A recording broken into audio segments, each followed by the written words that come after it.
Welcome to Guns, Guns, Gear, and Guns with Gary Gunderson. I am Gary Gunderson. There is a committee on oversight and accountability called ATF's Assault on the Second Amendment. When is enough enough? A pro-Second Amendment admonishment of the ATF's overreach, both in the upcoming brace rule change, making everyone a felon, and other issues they have had. The Democrats had their own witness that couldn't gush enough about how great the ATF is, and was apparently even one of the people who submitted paperwork asking the ATF to look at 80% receivers because he has a fear of ghost guns and is a total turd. But as you can also guess from these, there were some pretty stupid things said by the politicians and the witness as well. So without further ado, they want to pretend that Democrats are coming for people's guns. But let's be clear. Republicans want to pretend that people who support gun safety measures are coming for everybody's guns. We're not. We're coming for the end of a society where the number of guns exceeds the number of people. Listen, I don't know if you know how, math works, but you would have to come for people's guns to do that. We're coming for the end of weak gun laws that allow people to buy an assault rifle and kill and traumatize school children. Well, that's actually two things you made sound like one. It makes it sound like you think murder is legal, which, last I checked, it still isn't. And together, we will end this crisis once and for all. There will always be gun violence. Even if you removed every gun, people can easily make more or just perpetuate violence by other means. Fueled by politics and anxieties brought on by the COVID-19 pandemic, firearm sales have surged. In 2021, Americans purchased approximately 19 million firearms, down 12.5% from 2020, according to several industry estimates, but 2021 was still the industry's second busiest year on record, while last year was the third busiest. I gotta pump those numbers up. Those are rookie numbers in this racket. We rely on the ATF to ensure firearms do not end up in the hands of those who should not have them. That's all. That's all they do. Well, I mean, that's not all they do. They do have some extracurricular activities. I commend the ATF for their work in identifying a problem and providing guidance to prevent the harm created by the misuse of stabilizing braces, which convert everyday firearms into killing machines. Perfectly safe firearm, relentless killing machine. Well, it sounds like if we get rid of braces, all firearms violence everywhere will cease. Marvelous. To pretend adding a floppy bit on the end of a firearm makes it more deadly is ridiculous. And Democrats have never interfered with the purchase of law-abiding citizens under the Second Amendment. 1 minute later.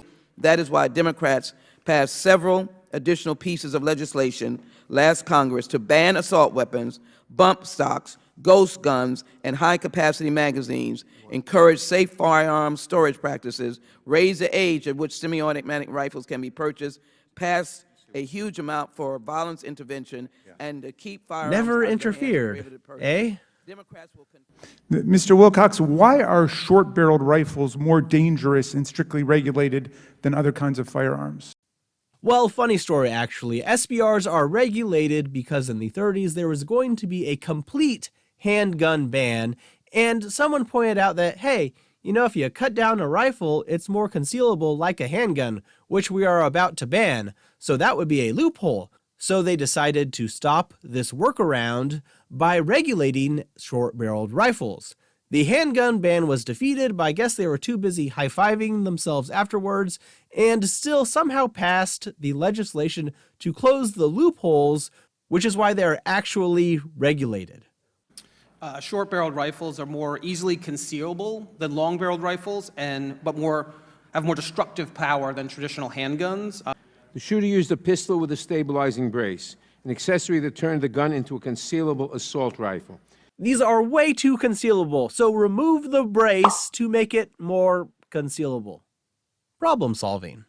Our response to this crisis cannot be mass incarceration. But if people use gun violence, what is your alternative solution? Give them a pat on the back and send them on their way? Is that how you solve this gun violence epidemic? I mean, I'm all for not enforcing the dumb gun laws on the books, if that's what you're saying. Many of the guns recovered by the law enforcement were ghost guns, firearms that can be assembled in parts without serial numbers, making them extremely difficult to trace. That's why they're called ghost guns. Except that the police also include any firearm without serial numbers as a ghost gun in those figures, meaning that if you take a regular firearm and scrub the serial number, that is now a ghost gun, but they used this term interchangeably with 80% firearms to get them banned. Even under the new rule, a polymer 80 kit with a serial number can be made, and then you just scrape off the serial number and voila, a ghost gun. It's just one extra step. Because in Republican eyes, not being allowed to manufacture and own deadly weapons of war somehow infringes on the Second Amendment. Well, yeah, there's no other rebuttal I have to that. And building a ghost gun from the parts that these companies are selling is as close to gunsmithing as making a Lego set is as close to architectural design. First of all, some Lego structures are impressive. Also jot that down. And second, I've made a polymer 80 pistol. There was a video banned on this channel about it, which got me a permanent strike. And I can tell you, it still takes some work. It's not literally just assembling it, and you can very easily mess it up or need to make further changes to get it running properly. And secondly, this notion that somehow guns level the playing field for women, really? More than 2/3 of the victims shot and killed by intimate partners are women. And the presence of a firearm makes an abuser 5 times more likely to take a partner's life than if no firearm is present. So let me just set those two claims aside quickly. Once again, yes.